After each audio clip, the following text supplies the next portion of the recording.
Imagine if you could taste the world's first quality beer with the original ingredients, exactly as it was brewed in the late 1800s. Now, a group of scientists from Carlsberg Laboratory in Copenhagen are trying to make that possible. This is it. After a remarkable discovery in the old cellars under the brewery.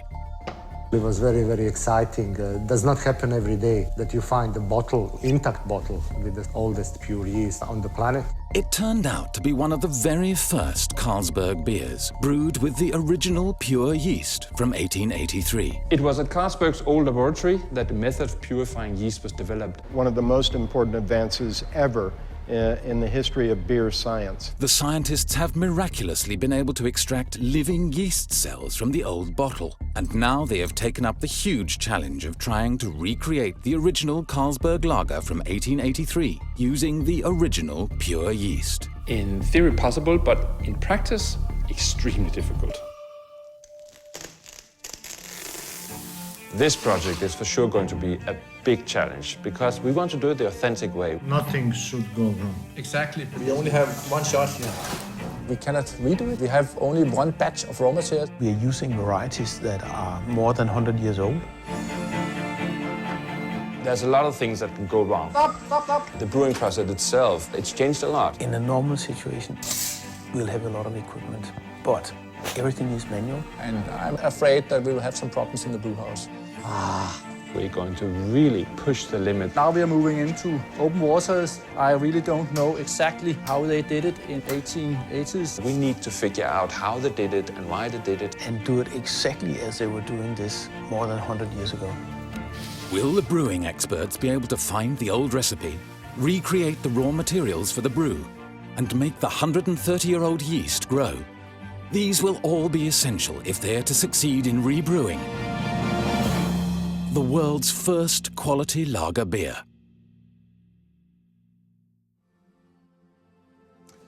Welcome to the old brew house of Carlsberg. Beautiful surroundings. This actually worked as the brew house until 2008 when it was closed down. But we still use it for special events, VIP events, and of course small tastings like the one I'm going to give you now.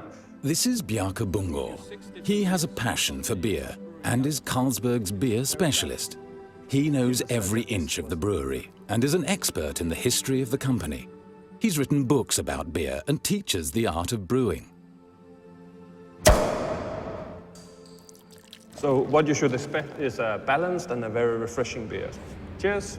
Bjarke Bungård has been chosen to research and rediscover the old recipe.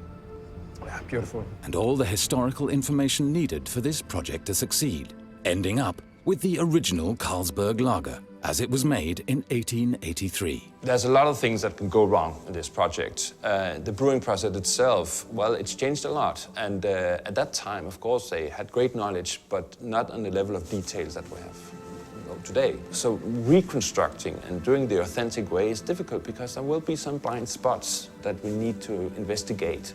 And it's going to be a challenge to actually collect the bits of information and piece it together to something gorgeous. This is Finn Locke. He's a scientist at Carlsberg Laboratory, and he's responsible for all the raw materials needed for the brewing, especially the malt, which is going to be made from original old barley grains. The challenge in this is really that whenever you read about this, you never see it in real life. You never normally work with a barley that is 140 years old. We really don't know how they operate. So there will be a number of challenges on the way. This is Erik Lund. He's the head brewer at the laboratory and will be the brew master. He's responsible for all the brewing processes, ensuring that the beer meets all the specifications of the original lager beer. Here we have to be very, very true to the original recipe. We have to do it as authentic as possible and also respect that we only have very little raw material, so we don't have the chance really to redo things in case anything goes wrong. What is very interesting here is also what is the contribution from the yeast, because the yeast do contribute to the final flavor of the beer. I do not hope it will be like a rotten egg or old sewage systems, but we will see. This is an unknown factor. The last key person on the brewing team is Zoran Gojkovic. He's the director of the yeast and fermentation group at the laboratory. After their big success of isolating a few living yeast cells from the old bottle, they have spent almost a year analyzing and sequencing the yeast to confirm that it is the original pure yeast from 1883. Once you get such a discovery, it's a little bit like imagine when you find an old car in some barn, which was standing there for 50 years completely untouched, and then you have a glimpse in this history. This is the oldest pure yeast on the planet, in the world, and if you want to predict future, you should learn from history. Pure yeast is a key ingredient in beer. It gives flavor to the beer and is the reason that beer contains alcohol.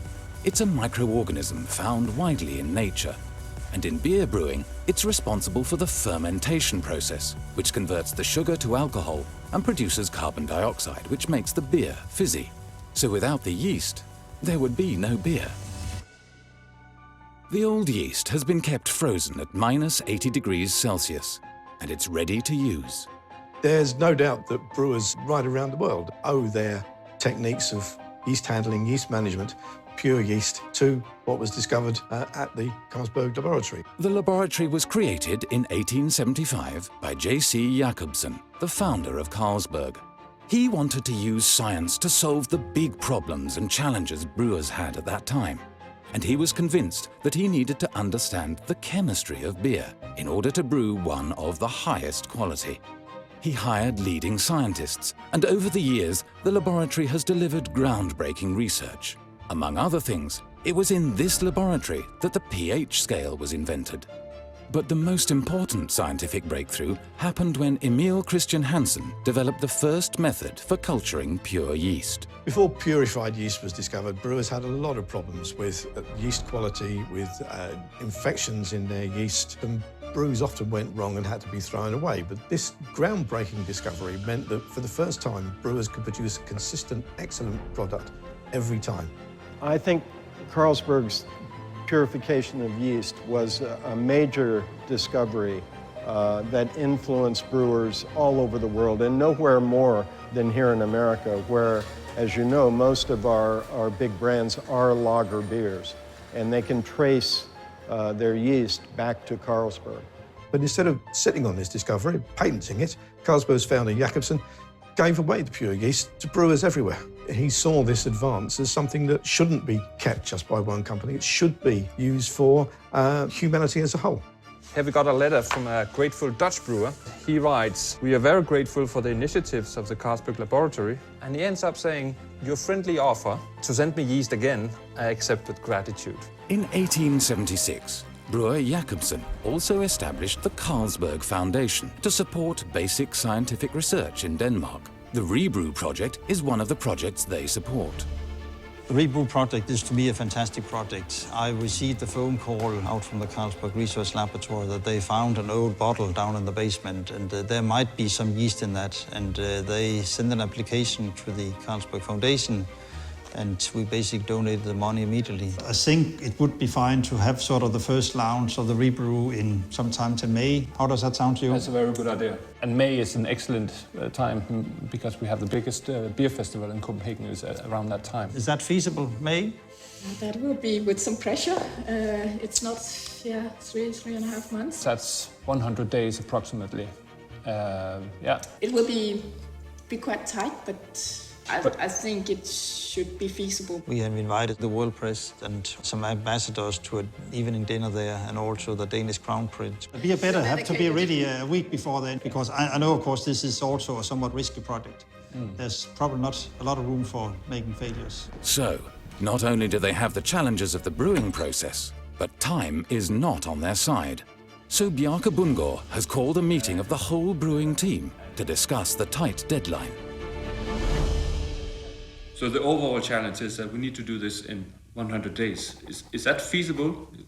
It is possible, but nothing should go wrong. Exactly, because we only have one shot. I need to be able to brew around the 1st of March. Otherwise, we simply cannot make it. So the question is, if the rest of you guys, yeast and malt, and whatever we need is ready for that time.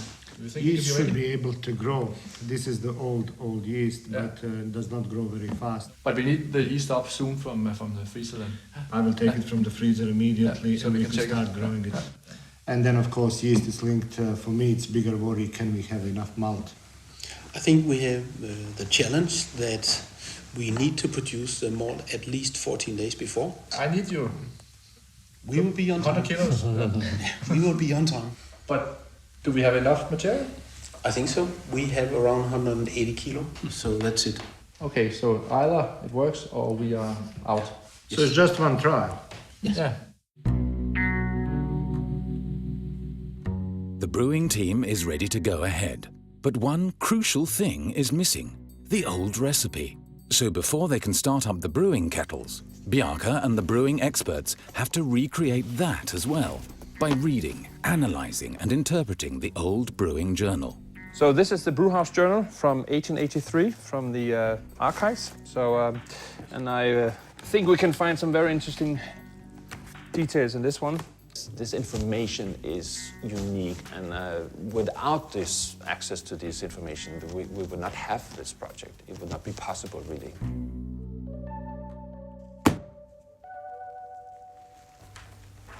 Let's see. So that's 1881, 82, and then they start up the new season in October. Okay, that's pretty late. 1883. Wow. Yeah, That's where it is. they Yes. were two.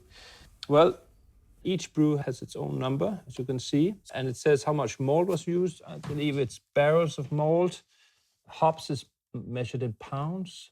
Working with this project involves that we have to look into the old brewing journals and all the information hidden in our archive. And that has been interesting because a lot of information was present, but we also have, of course, to do some sort of archaeological discussions on how to interpret data which were missing or was not so easy to interpret. And this is the amount of sugars after the fermentation, I believe.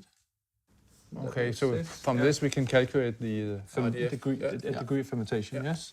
in some cases we had to, for instance, discuss where should the hops being added and exactly what type of hop should be used because such information were not present. Can you see how many brews they were making per day? It looks as they are making 4 brews per day. I mean, that's not as fast as of today, remember? I mean, we can do brews every second hour. But they were Wait, 6 brewing. hours. They were brewing 6 days in a week, so except Sunday. Yeah. So they were busy people. Being involved in this project is a much bigger challenge than I thought it was. This is the old-fashioned way to do things, and that's extremely cumbersome. Look at the effort they put into being exactly the same for each brew.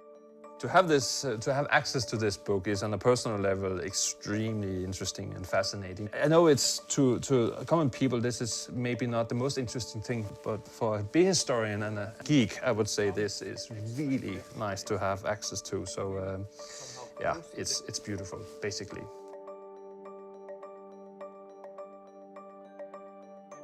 So, gentlemen, I think we have, or you have, what you need for starting up. Yes. The malt hop ratio, the procedure, the mashing diagram. I think basically that's it. So now you need to have the challenge of actually. You're being smiling. able to- yeah, I'm smiling, but Because we have the recipe, but we somehow still have to. We'll take the challenge. yeah. I will make a little prayer to No content. to the No content. No, to the beer god. sure it will Yeah. work out.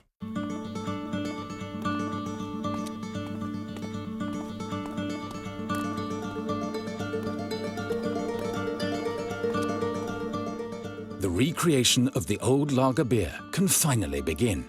The 130-year-old yeast has been taken out of the freezer, but no one knows the answer to the crucial question. Can a single cell of the old yeast be grown to 4 kilos of yeast? Because that is what is necessary to brew their target of 400 litres of the beer.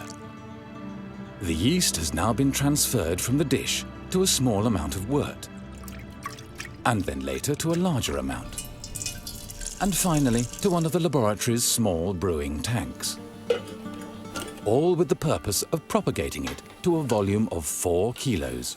Today we are trying to see if we can crop the yeast or harvest the yeast from the tank because we need it in order for it to be further propagated. The question for me is whether the yeast settles and go to the bottom of the tank, whereby we can harvest it. And I'm a little bit skeptical because so far the yeast has been quite slow. I'm a little bit nervous that we are not able to harvest the yeast. Okay, see there's some yeast coming now. Eric's theory has proven correct. The yeast is slow and looks thin. It doesn't look too promising for me. It's quite thin. But they won't have a final answer for another 4 hours when the harvest is done.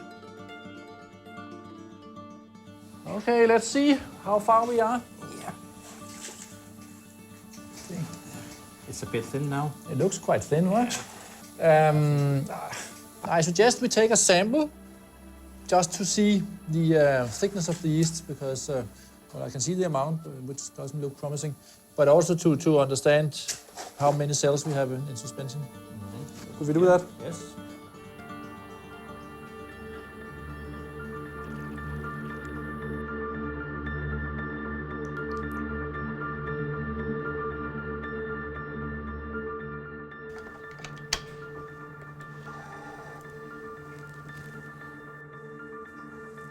There you are, sir. Okay. 475 million. Yeah. And 13% dead. Yeah. No, that's not much. I have actually hoped for the double. I have hoped for more cells and actually also more volume. So we are hit twice. I hope for 1 kilogram, I have approximately half. So that means that we will have to speed up the propagation by splitting the volume into more tanks and then hope for this to somehow grow faster next time.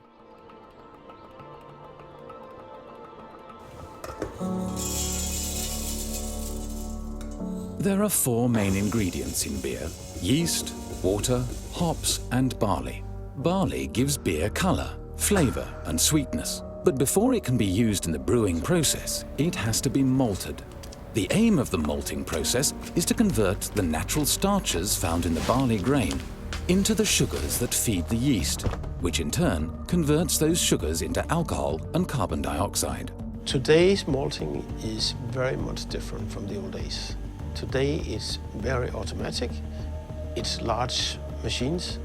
In the old days it was floor malting, it was humid, damp, dark, and it was man-made, all of it. The barley used in 1883 was called Old Danish. To recreate such an old variety, the malting team have requested some of the old seeds from the gene bank, Svalbard Global Seed Vault in Norway, and then planted and grown them in Danish fields. It has been harvested and is now ready to be malted. Right now we are on our way to Stauning Whiskey, which is situated in the western part of Denmark. At Stauning Whiskey they have the floor malting facilities that is very similar to the way that Jacobsen was producing his malt 140 years ago. This is our malting floor. Right now we're malting the rye, and the barley that you're going to use for your beer is going to be right down in the corner. Going to do the hand malting, the floor malting. And this is the kiln. This is where we dry it down after the floor malting. So add the hot air to dry it down. So should we bring in the barley? Or? Yeah, very good.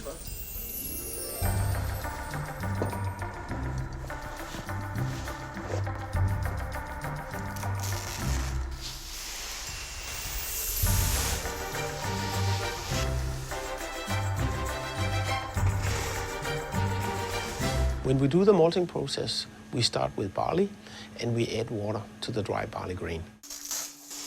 Then the barley grain will germinate, and later on in this process here, the barley will start to degrade the cell walls. Then we will have access to the starch. And the reason why we're interested in the starch is that during the fermentation process, we need starch.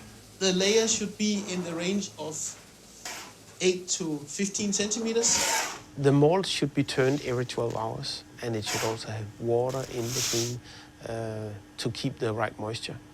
So therefore we could have a situation where it's getting too dry, or maybe it's getting too wet. And how much do you think we have now? I think this is fine. I think that's it. In 5 days, it's going to be really interesting to see how the grains have developed, and hopefully we are there.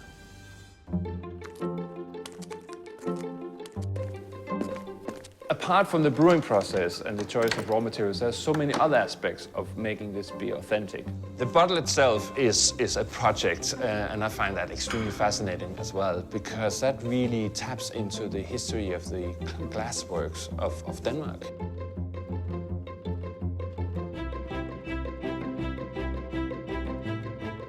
I'm on my way to the people from Holmegaard, which is a part of the Rosendal Design Group. These are the people that are going to help us make the bottles for the project, and they've actually been delivering bottles for Carlsberg ever since the foundation of Carlsberg. So we are in the best possible hands with this project. And this is it. So this is basically the standard bottle of that time. It's definitely a Malcolm bottle from the period 70 to 90, 1800. We are really looking for a bottle of this type, but we want it to be slightly bigger. 3/4 of a liter would be better. Would that be possible to upsize it? I think so. And maybe there is even a correct one from the period, a larger one. I'm absolutely sure we don't have the big bottle in our collection at Carlsberg's. Could do was we could take a close look at the Holmegaard archives. Yeah, maybe in your archives or maybe at a private bottle collector. Yeah. So how many bottles are we talking about in the Malblom version? Well, we need 30 in perfect condition. And so what's the time frame? As soon as possible. Of course. Surprise! Yeah, everything. Yeah. Well, we have a running very tight schedule because we need to brew in more or less 100 days. And Well, with a very short time frame, I think we'll have to call in on a Do it here. art studio, art glass studio. But I think that it will be very authentic.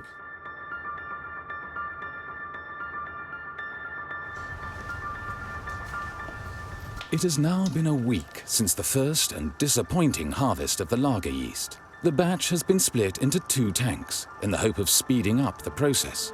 But to laboratory technician Jorgen Andersen's dismay, the amount of yeast is still too small. 4 kilos are needed for the brewing, which is going to take place in only 6 days.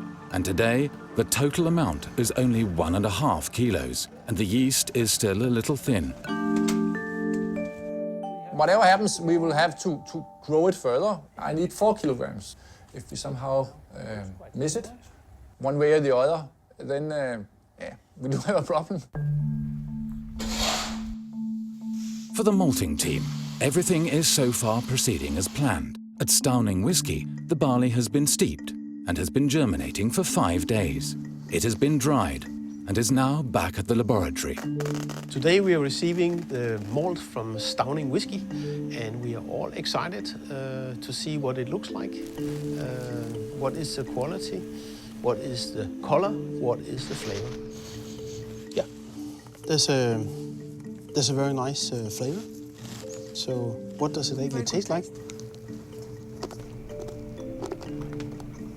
The taste is good, yeah. There's a little bit of root. What do you think about the color? Yeah, that's. We're going to work a little bit on that. The beer that was produced in the late 1800s was based on colored malts. In order to achieve the right color and flavor from the malt, we have to re-steep the malt again. That's a process that we are normally not involved in, so we have to sort of go back to square one and try to develop that in the laboratory. Some of it will be slightly brownish, some of it will be very dark. And the darker the malt is, the more roasted the flavor is.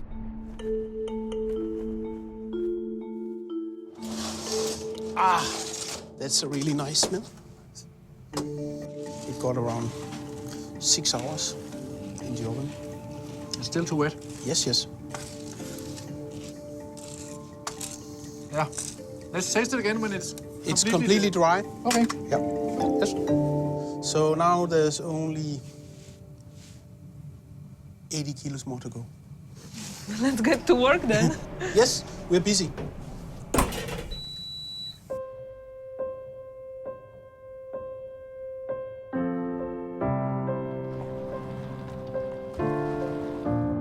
I'm in the most western part of Denmark, in Jutland, very close to the North Sea. And I'm on my way to the bottle collector Paul, which probably got the largest collection of bottles, historic bottles in Denmark. It turns out that Holmegaard didn't have the right size bottle from the period we're looking for. So they advised me to go to Paul and have a talk with him and have a look at his collection. And hopefully he will be able to find the right bottle in the right size, so we may copy it for the project. Nå, velkommen til. Bjarke. Poul, tak. Kom indenfor. Tak for det. Du må gå efter mig herinde, så skal jeg vise dig lidt rundt. Og så lige gøre dig opmærksom på, at der står også flasker på gulvet. Så... Ja, wow. Hold da ferie. Ja, der er nogle stykker. Ja, det må jeg nok sige. Jeg har ikke talt på dem. Nej. Og det interesserer mig heller ikke at have det. Men nu skal vi hen og se ølflasker, fordi det er jo det, der er det primære i dag. Det er jo sagens gerne, ja. Så hvis du går derned af, så kommer du til de første. Kommer jeg så herhen. Så her har vi egentlig nogle, vi kalder det den tyske ølflaske, eller tyske flaskeform, men også de her kegleformede. Ja. Og så kommer vi op til de danske 3/8 ølflasker, som også er almindelige der i 1890'erne. Ikke? Ja. Og hvordan kan du se det? Hvad er det for nogle kendemærker, du sådan holder øje med? Jamen altså, det er noget med selve flaskens form. Altså dem ved vi, de er fra 1880-90'erne. Men de fandtes også i andre størrelser? Den mest almindelige størrelse, det var 3/4 flasken. Så hvis man skulle rejse tilbage til 1883, så har det mest almindelige altså været de store flasker? Den gængse ølflaske, det var en 3/4 pot. Ja. Og dem finder vi her. Vi skal jo så tæt på 1883, som vi nu overhovedet kan. Ja, det er klart. Ja. De her, de er fra 1880'erne. Ja. Og der er også sådan en, som den der kunne det måske være. Den er meget fin i kanten her også. Ja. Hvad med den her? Altså, den kunne nok bruges. Ja. Og den er meget flot, den her, synes jeg. Den må du godt låne med hjem. Ja. Hvis vi må låne den, så vil det være helt fantastisk. Jamen, det må vi godt. Ja. Ja.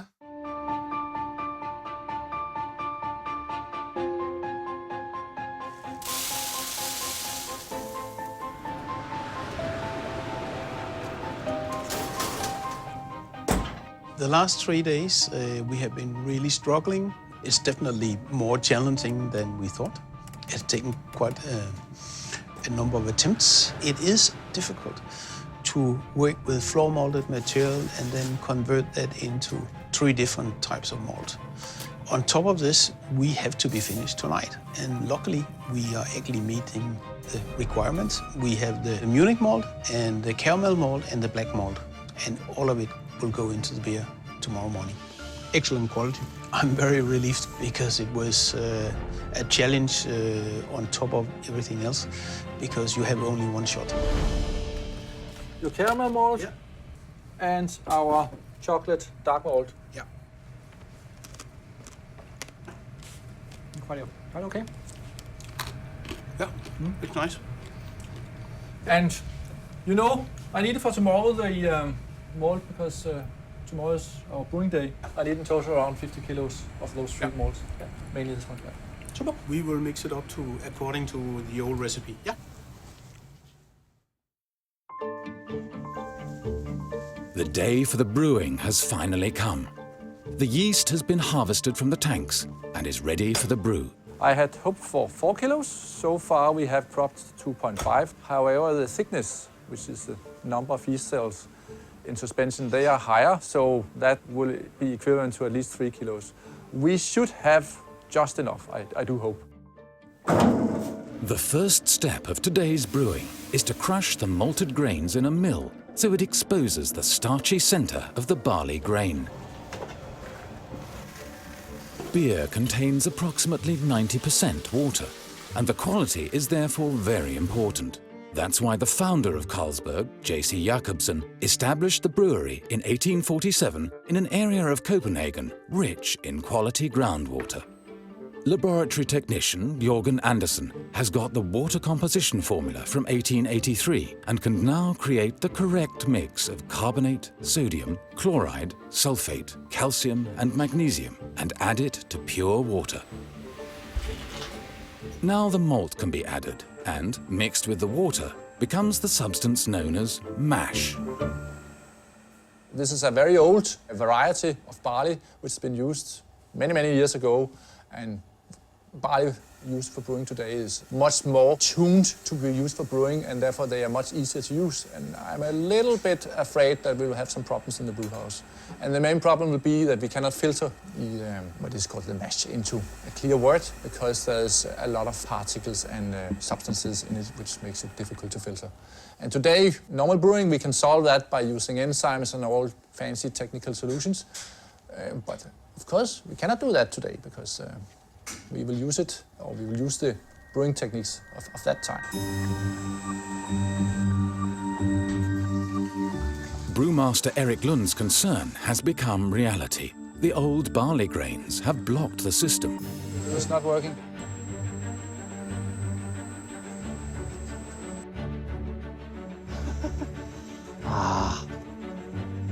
You're not allowed to open the steam now, as you did before. Please open it, Annette. Stop. Now it turns on, right? But after an hour of trial and error, the problem has been solved. Yeah. The mash can now be transferred to another tank to be warmed up. Spot on, 52.0. The heat from the water activates the enzymes within the barley, and these enzymes then begin to convert the starches in the grains into sugars. You may think, well, it looks quite advanced because you see steel tanks and modern equipment being used. But don't be somehow disturbed about that, because the process we are using is exactly the same as was used by J.C. Jacobsen these 130, 140 years ago. The next step in the brewing process is to take the mash and separate out the spent grain from a sugary liquid known as wort. The wort is brought to a strong, prolonged boil for 1 to 2 hours, and hops are added. Now I am at the happy moment of weighing off the hops. This is a special German variety called Hallertau Mittelfrüh. Has a nice fruity aroma, which we will use both for the bittering in the beginning and also as an aroma hop in the end of the boiling process. And these are the same variety used by J.C. Jacobsen when he made the original brew in 1883.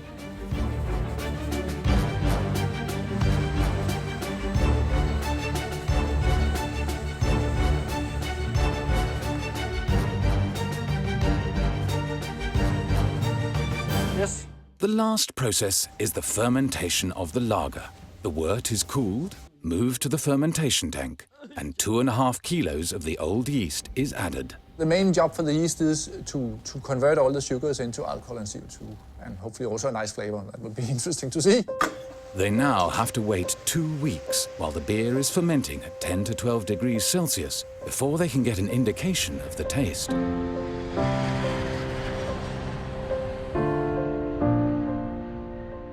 The standard of the Carlsberg at that time, 1883, was of course that the beer was matured on oak barrels. And of course we want to do that as well, because we want to do it the authentic way. But there are no coopers left in Copenhagen, so Bjarke has to go to Lithuania to have them made. Some of the oak barrels at Carlsberg back then were probably made from oak from the Baltic area, because they were great exporters of oak from that time. 1.5 hours drive outside Vilnius lives Mr. Arvydas Kundrotas, who is a third-generation cooper. At Carlsberg, we stopped making barrels in 1950s, 1960s. So it's really nice to see that the craftsmanship is still alive. It's not changed a lot since your grandfather's time. Nu, aš dabar darau daugiau ant staklių su elektra. Tėvukas darė, dėdukas, tai va rankom grinai viską. Rankom darė viską. O štai jie ir mažesnės kiekiais galėjo padaryti, kiekgi gali rankom padaryti. Bet principas visas tas pats, viskas vieno, viskas tas pats.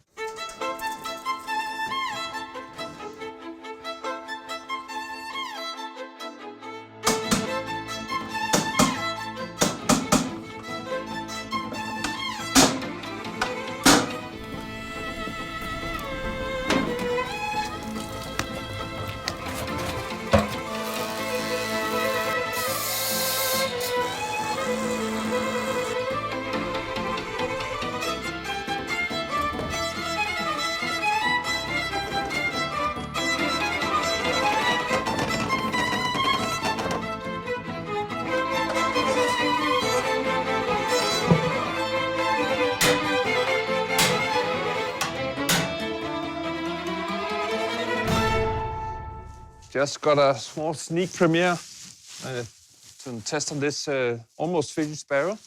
It's got a really beautiful aroma. It's so beautiful to see this living craftsmanship and this link. This workshop itself's got soul and history. He's a third-generation Cooper. So his grandfather and his father is the actual link to the craftsmanship of centuries. And yeah, that's really good for our project because we want to have it real authentic.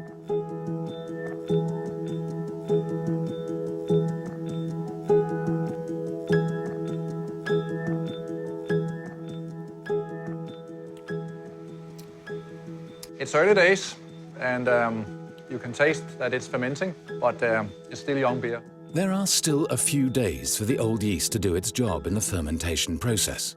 After that, the beer has to mature for about 40 days before it can be transferred to the oak barrels from Lithuania for another 2 weeks of maturing. Just enough time to be ready for the tasting ceremony for the world's press in 60 days. There's a deadline, and it's pretty tough, so there's, of course, a risk we are not going to meet it, and then we have to be creative. While the beer is fermenting, Bjarke Bundgaard has had a meeting with Holmegård about the old bottle he got from the collector. It's double confirmed. This should be the thing from those days. A clay model and drawings have been made, and now they are ready to recreate the hand-blown bottles, just as they were made in 1883. So how are you going to do this? You are going to use some molds or? Yeah, we're going to use a wooden mold here, like this. Ah, yeah, okay, yeah. I see the shape, yeah? Actually fitting in here, yeah. I can see that. Except for the top. Except for the top? Because the top is made afterwards. Ah, okay. But the bottom is not here, so that's a separate piece, yeah? Yeah. Ah, yeah. This is a separate bottom plate. Okay. Yeah, and the mold fits perfectly around this as well. Okay. And then we have this tool that will shape the neck here. So these 3 tools, and then of course the pipe. Yeah, exactly like it was done for 140 years ago. Yeah.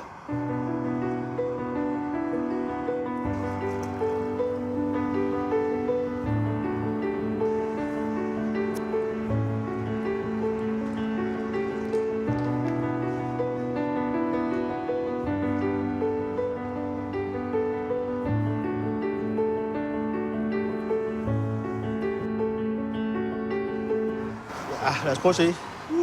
Føles ikke godt. Det var første forsøg.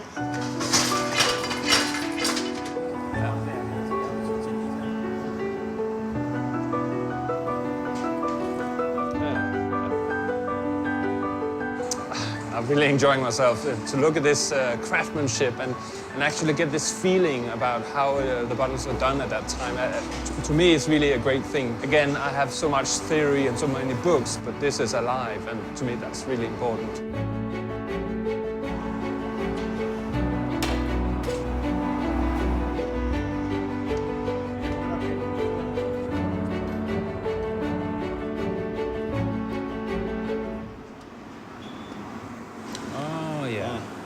This is much better, actually. Yeah.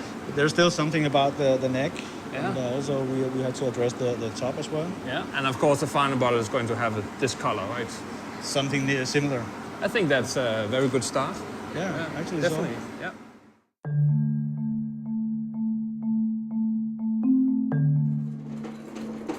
The launch day is getting closer, and the beer is now being transferred to the oak barrels from Lithuania for the last maturing. The barrel will add flavor to the beer. It's toasted inside. We don't want too much, but because at that time the barrels were covered inside in order actually not to take up too much of the oak flavor. Put the barrel on cold storage until the 18th, and then the final judgment day will arrive, and we will see what happens. The ReBrew project is beginning to take shape. A printing house in Copenhagen that can press the labels on the same type of machine and in the same way as they did in 1883 is producing the labels for the bottle. They can now be signed by the brewmaster and put on to the finished hand-blown beer bottles. And at Carlsberg Laboratories workshop, the logo of the company is being burned into the oak barrels.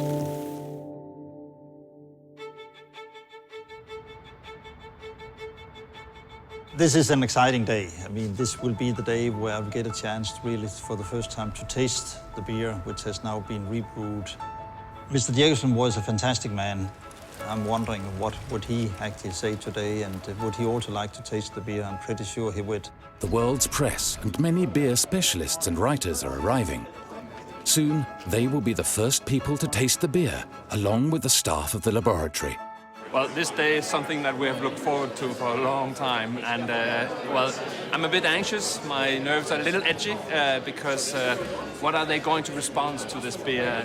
It's a big day, really big day.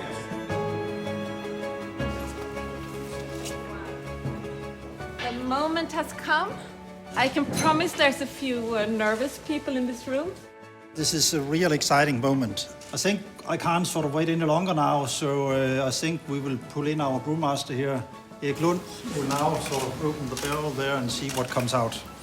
When I stood in front of the cask, I was a bit nervous, and if you watch the film, you can see I'm shaking a little bit on my hands, because there was a number of unknowns. How much CO2 was in the beer? Will it be completely flat, or will it foam like far too much? It looks good.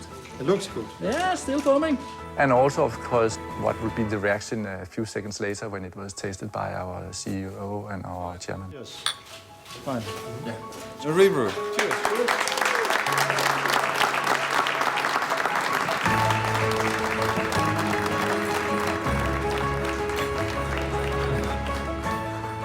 It tastes very good.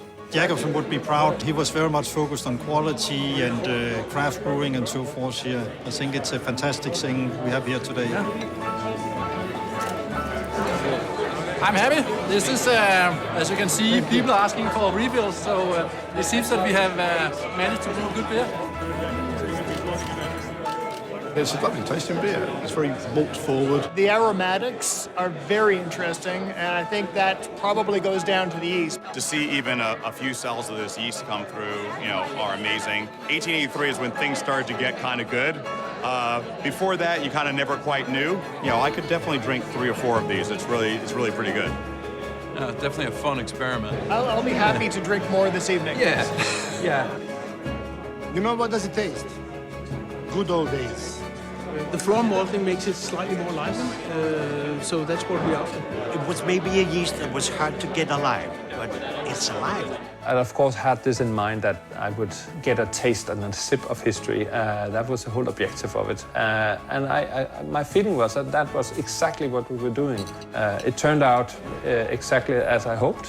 One most important thing that we have learned of this is that we can tap into our history and actually use it into more craftsmanship and inspire people in the beer world. This was trying to be true to the history, and I think we managed that quite well.